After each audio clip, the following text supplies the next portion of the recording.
Spencer Dinwiddie. Things got a little interesting down the stretch.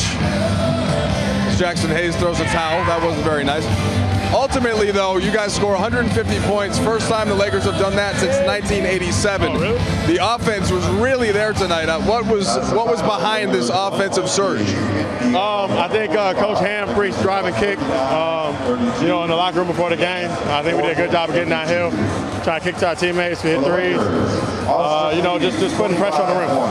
We've had a couple conversations post-game about your role, right? It's been more off the ball, trying to find ways to help the team defensively. But tonight, with no D'Lo, they needed you to do a little bit more. You were able to deliver. What were you seeing? Oh, man, honestly, I was just up more at the top of the floor, kind of in a more familiar position with the ball in my hands. I think in my career I've been able to be adaptable, and we hope D'Lo gets well soon and we get back to full strength. Yeah, just how much did you enjoy this moment? I know you want to just help the team win however you can, but to be a big part of it, being in the game in crunch time and getting to do this in LA. Oh, don't get it twisted. I love the sexy stats. I love scoring, but hey, it's part of being in a team environment. So every game's gonna be a little bit different for me. I understood that when I signed here, and I'm looking forward to being a piece as we go forward. All right, so you take care of home court here now, about to leave Los Angeles for a long time. What do you guys have to do to stack up some wins on this road trip? I mean, as long as I think we keep our focus and intensity on defense, we're going to be able to score with anybody. I mean, we got two, top 5 guys in the world.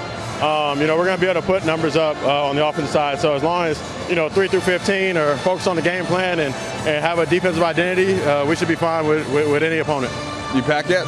Huh? Did you pack yet? No, actually, I didn't. Me neither. All right, I appreciate it. There you go. AD, 150 points tonight. What was it like out there? That's a lot of offense. Yeah, I mean, we allowed them to score 145. So, played a big fourth quarter from them. 46, I think. It's terrible defensively. I mean, they hit some shots towards the end. They needed threes, but we can do what we want offensively, as you can see tonight. But we got to be able to defend, especially when we got a team up like that. Try to give them no life.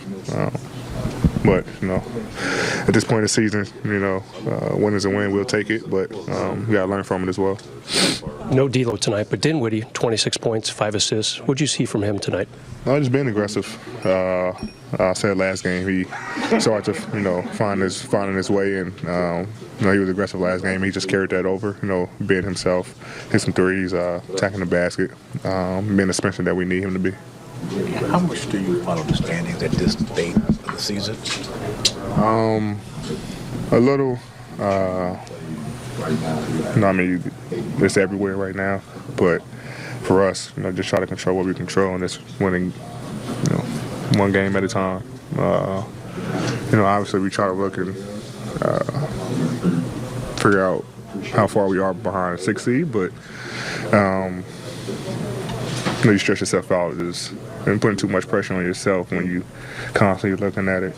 But I think we're 9th right now, so we just got to continue to play our style of basketball and focus on us and taking it one game at a time and just worry about winning that game. And if we continuously do that, the rest will take care of itself. This trip coming up, is there a number of wins in your head that would be? Yeah, I mean, we want to win every game. I think on this trip we beat everybody. Now that we played Indiana, we beaten everybody. So we know we're capable, but it's the road, It's going to be tough, but we got the capability of winning each game. We got to approach it that way. AD, you were able to do a lot of attacking one-on-one these last couple games. Just wondered, the 3 days off, did you feel any better? Just kind of getting into a better rhythm with yourself and when you're going to attack your guy? Well, last game, they didn't double until late. They doubled early, and I was able to get going late. And then tonight, they let me play one-on-one early, which I try to, attack men. And then they started doubling a little bit and just kicking it out, and guys started making shots. And then went back to the one-on-one coverage. So No, I just try to read the defense. You know, they're doubling me, make the right pass out, and our guys been making shots. And then if they try to go one-on-one coverage, I try to score the basketball. When you came into the season, like depth was supposedly one of you guys' big strengths, and obviously injuries have hurt that. Spencer's just kind of finding his legs underneath him. How can he be kind of an important cog over this final stretch you guys have? Very important. How you play tonight, we're going to need him to play like that for the rest of the season. Instant offense, man. He can score whenever he wants. He's a big guard. He can defend. He played like that. You add D'Lo back to the mix. Other guys, they get healthy. We're going to be a tough team to beat, and we get that depth that everybody, is talking about, and that we wanted to have coming to the season. So, adding a guy like Spence only helps us, but we're going to need him to be the Spence he was tonight. Thanks, Sam. Thank you. That got a little close to the end, but you got to like that output. Yeah, offensively we were very sharp. We had some turnovers early in that first quarter, kind of in that first half, but we cleaned it up in the second half.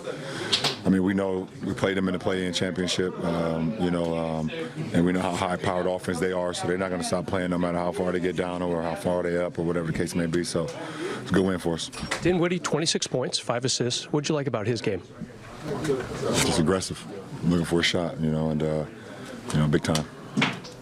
You're coming off this long homestand now, headed out on the road. Are there things that you want to take from this? Do you guys feel like you have a good sense of who this group is and where you're going? We know who we are. We want to defend at a high level. Obviously, tonight 145 is not a high level, but against the Pacers, it's challenging. They put you in so many different, situations. But offensively, we want to continue to share the ball. We want to continue to get high assist games, low turnover games, and just keep playing together. And I think if we do that, we'll be okay. Ron, what is the responsibility of face of the league meant to you? Do you see an obvious choice in who you think will follow you? Once you and Steph and KD step in? There's so many great young talents in this league. The league is in a good hands. So, myself, Steph, and KD, and Russ, and James, and the rest of the crew, kind of the older statesmen who've been in this league for so long, who represent this league at a high level. When we decide to, patch it up or whatever, the league could be in great hands. So, yeah.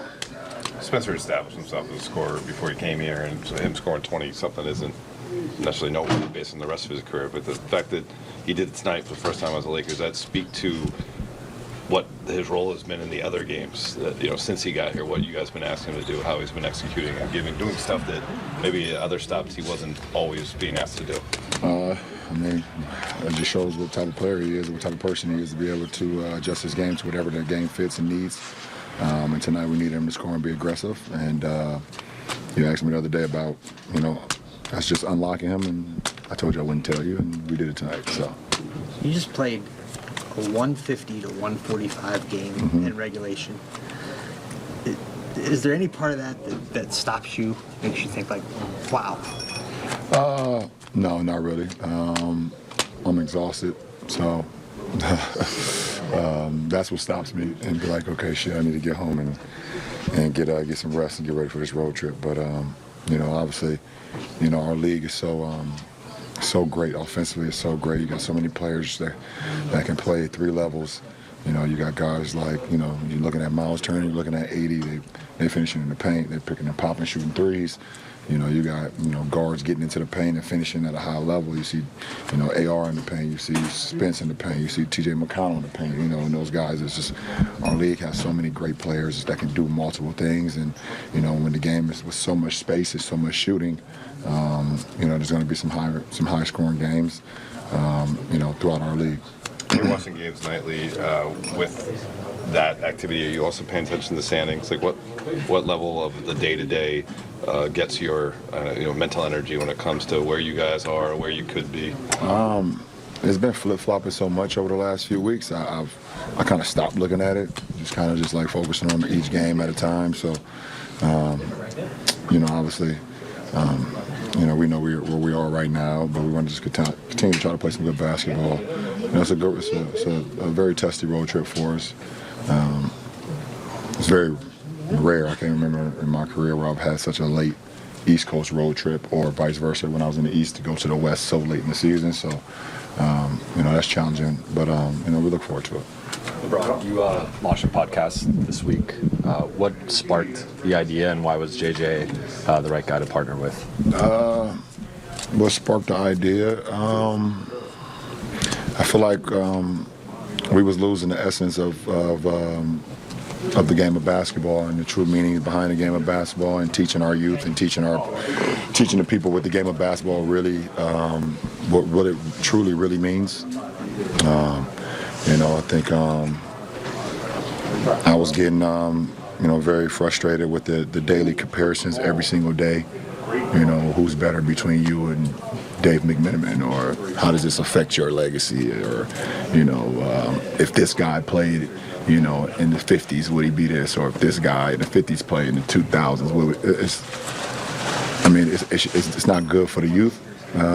You know, obviously, you want to hear that, you go to the barbershops, but, you know, you're hearing it every day on national television, and I feel like our audience needed a different approach and understand what really the true essence of the game, how I fell in love with the game.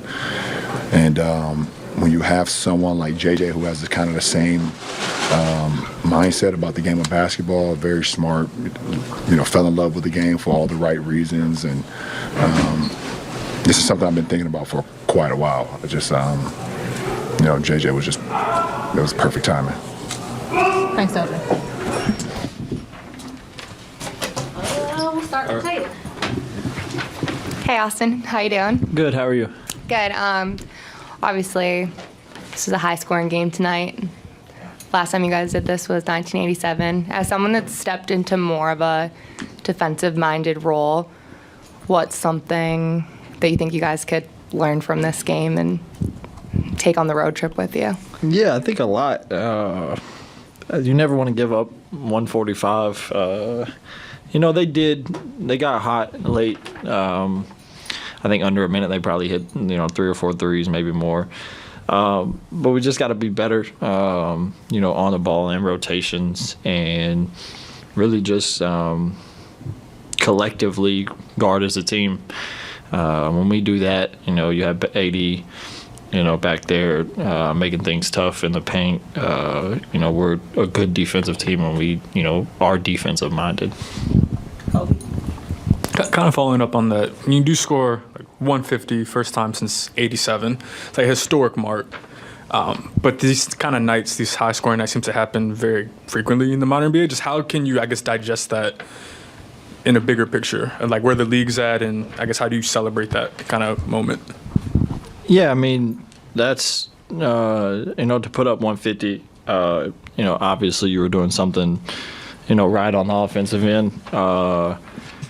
We shot 43 free throws, made 38 of them, which is a really good number as a team. And, you know, I think we were just playing downhill, physical, and trying to get to the paint. And when you do that, you get easy ones at the free throw line. And then on top of that, we, you know, shot the 3-ball well. So you enjoy it. You know, it's not, you don't really plan on doing that every night. So obviously you got to be better defensively. But, you know, when it does happen, and with the way they play, you know, a win's a win.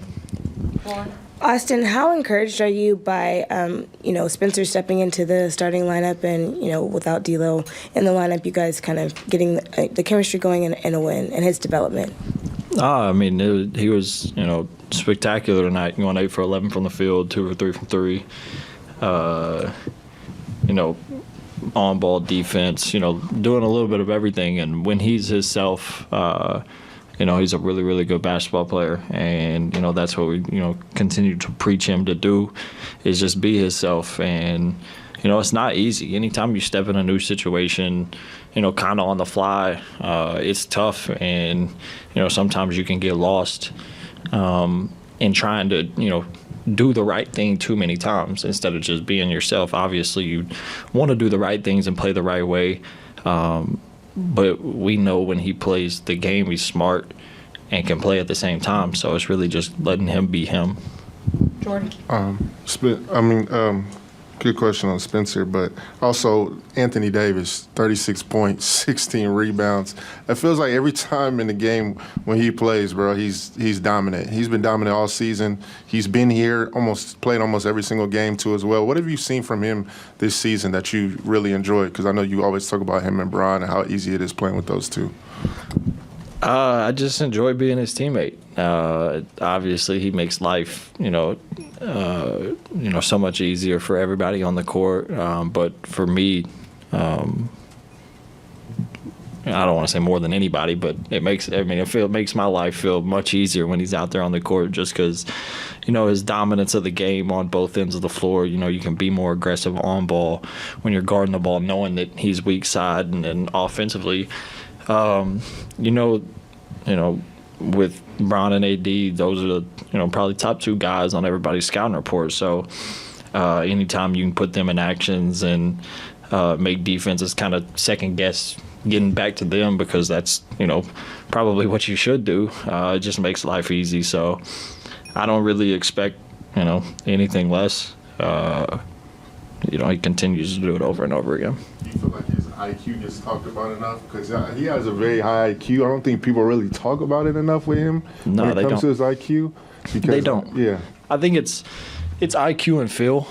I think his feel for the game is, close to second to none. Just knowing where, rebounds are coming off, knowing, how to get into the right pocket, in pick and roll situations. And like you said, his IQ, that all kind of goes hand in hand. Just knowing the game, knowing how, people are, going to defend him and passing out of doubles, all that. So him doing all that's, really nothing new to me. Michael. Hey, Austin. You had that big block earlier. Had some, seemed like you were pretty emotional after it. You're pretty amped up. Can you just talk about that play and how'd that feel? Yeah, I don't get many of them. So when I do, I'm happy. But I thought I had an opportunity to get a steal when Tyrese swung it.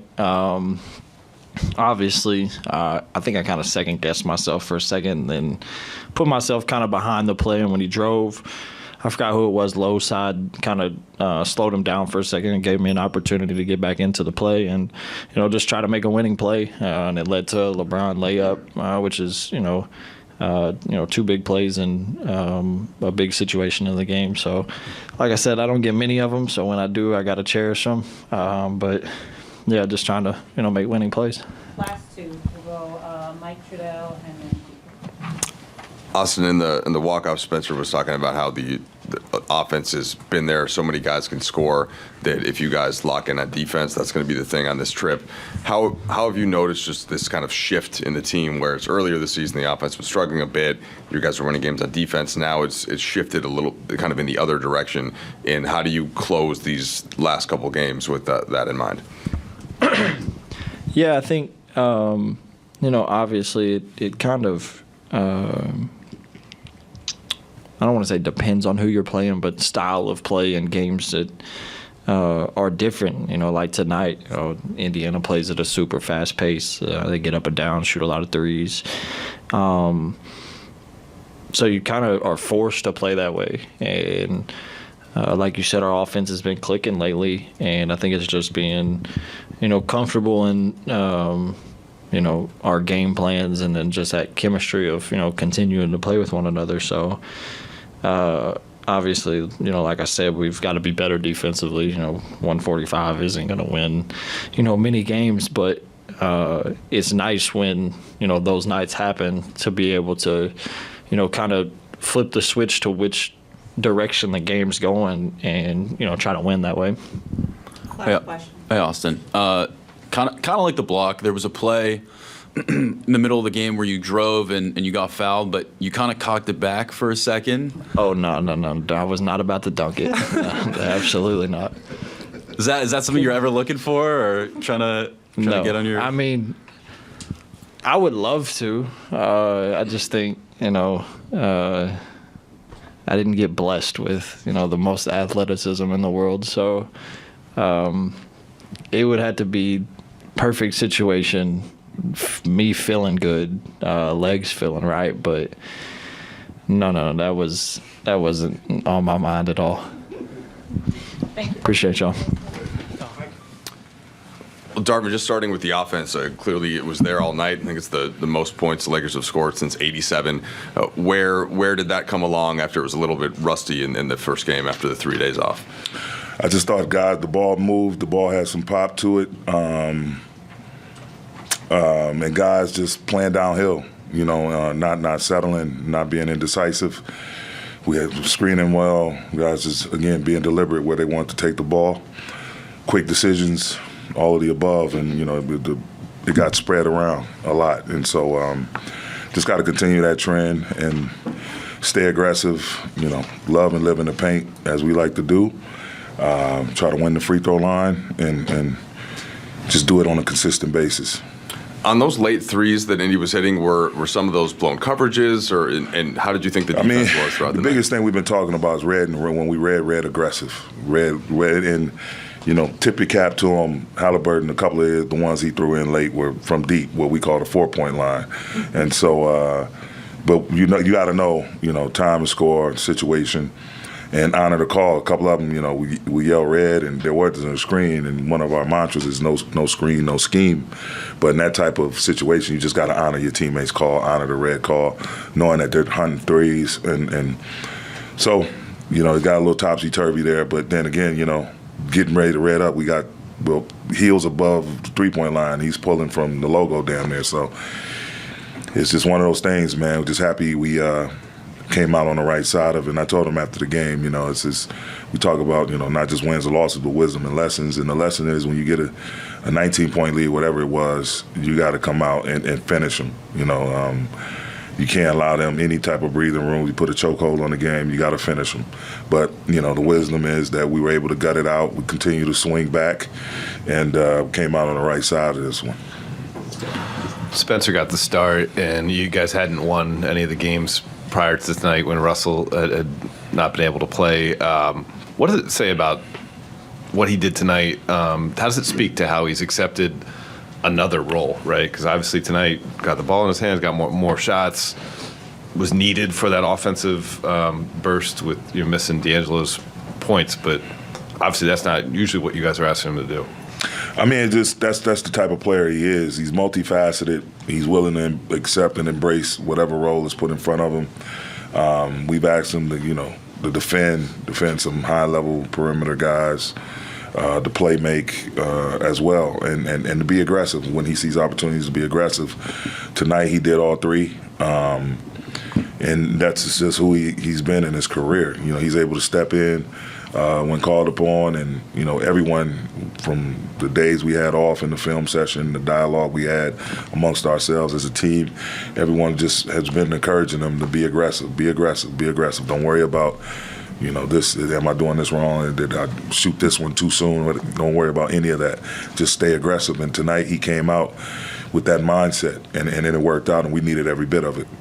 And just now that you kind of finish out this home-heavy stretch that you had, how do you feel about your group as you head into this final stretch with 8 out of 11 on the road? Extremely confident. Extremely confident. Sometimes, the road, you playing it, on the road in front of someone else's home crowd, not your own. But a lot of times, that time you get to spend, whether it's going from the plane to the bus to the hotel to the bus to the game, shoot around, everything in between, you become more locked in with one another, more cohesive, not having, the daily grind of, I don't want to call it a grind, but the daily regimen of at the facility, then back dealing with, family and all of that. All of that's super duper important, don't get me wrong, but when you get out on the road, guys get a chance to lock in with each other, have more dialogue, spend more time, and I think we're in a great space going on this upcoming trip. Darvin, you mentioned pregame your guys' ability to play different styles, be it slower or faster. Do you feel like this weekend was kind of an encapsulation of that, where you have the game Friday, it's kind of a slugfest, more of a defensive-minded game. Tonight, you guys are scoring 150 season high. Like, does that kind of show that you guys can win playing different styles? Exactly. Yeah, exactly. That's exactly it. You got to have that diversity. You got to have that balance. And there was time segments in this game where we had to slow it down, times we sped it up. And it's predicated on your defense as well. You know, if you're able to turn people over and get live ball steals, live ball deflections, and those turn into steals, if, you know, your offense gets to humming, you get dunks, you get open threes, your crowd gets into it, it energizes everyone on the team and everyone in the building. So a lot of that has to do with the defense, but yeah, we pride ourselves on being able to do both. Darvin, I think Mike mentioned earlier, the 150 most the Lakers have scored since 86, 87, just because of the way offenses, I guess, have evolved, and it seems like these scoring outputs happen more often than not recently. Just can that appreciation for this kind of scoring output still be there, considering the way that game is moved? I think it's happening. It's so common now, man. Guys are more skilled. There's more freedom of movement. You know, the three ball, the way it's impacted the game, you're going to have these high-scoring games like this, man. And as you can see, you know, I remember coming into the league in 96, and, you know, you have a 22, 20, 19, anything 17 or above lead. It's pretty much safe, you know, sometimes throughout the quarter. But nowadays, it can evaporate in about 5 or 6 possessions, you know, and so you have to continuously play, continuously have a next play mentality. But the skill level of these guys now and the way teams are shooting the three ball and the volume of threes that we're seeing from game to game, it makes it where this has become, instead of you know, something that's foreign, it's totally common now. And so you just got to try to keep up as best you can. In all the conversations, Darvin, about how this is just the way it is, in the same breath, giving up 145 points, 46 in the fourth quarter, is it something that in a win you can key in on differently? I imagine that's not exactly what you want to see, especially at this no, point that's not what I want to see. As all this talk about, well, this is fine. I mean, can't imagine it is. Oh, my God. We go from holding, you know, a really talented, offensively talented Philadelphia team to 18 points in the fourth to what we give up tonight, 46. I'm like, man, but, you know, you're going to have nights like that. There's different ways you're going to have to win games. You know, there's going to be those knockdown dragouts, and there's going to be, you know, a Ferrari versus a Lamborghini on a highway sometimes, drag race. And so, for real. And so you just got to, the biggest thing is you got to keep pushing forward through the game. No matter what type of game it is, you got to keep pushing through. It's hard. You get disappointed, like, oh, man, we had this cushion. It's evaporated. Man, what's going on? What are we doing? This, that. Instead of having that type of mindset, you just go, okay, they made another three. Now we got to make sure we get something going on the other end as well. And then try to alleviate those and take them away as best we can. I mean, sometimes, you know, they got second, third possessions, you know, off their offensive glass, and you know, we were careless with the ball on a couple of them. A couple of them we played great defense and they made tough shots. It's a variety, all of that. But the thing, again, I can't stress it enough to my team, to you all, we have to constantly have a next play mentality. Because if you don't have that, you lose a really bad loss with the way that game had trended, and then what the turn it made, and those guys storming back. But us continuing to fight, I think, make all the difference in the world. Thanks, Coach. Yep.